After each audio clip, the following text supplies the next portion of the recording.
তার দাদার নাম ছিল মিন্টু মিয়া মাস্ক, তার চাচা টুনটুন আলী মাস্ক।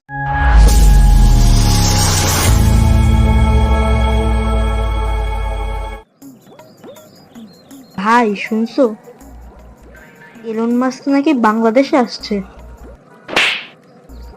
আরে তোরে কেউ কিছু কয় না? উনি তো আমাদের এলাকারই লোক। কি বলিস, উনি আমাদের এলাকার লোক? হ্যাঁ রে ভাই, তার দাদার নাম ছিল মিন্টু মিয়া মাস্ক, আর দাদির নাম ফাল্গুন বানু মাস্ক। বাড়ি ছিল টেসলাগঞ্জে, তার পাশেই ছিল স্পেস এক্স। আজ একেবারে নতুন জিনিস জানলাম। তাও শুন, তার বাপের ফুফুর নাম ছিল জুনু খাতুন মাস্ক। এ তো মহাকাশ দেখে ছোটবেলায় চিৎকার দিত, চাঁদ আইতাছে, ইলন বড় হয়ে রকেট বানাবে। রে ভাই, এই ইন্সপিরেশন তো ফ্যামিলির মধ্যে আসিল। তার চাচা টুনটুন আলী মাস্ক তো ছিল একজন বিদ্যুৎ অফিসার।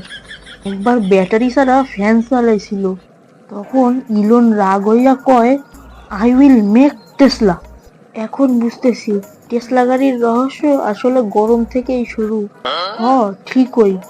এখন যদি এলোন এখানে আসে, আমি তারে কমু, ভাই টেসলার একখানা সিএনজি ভার্সন বানায় দাও।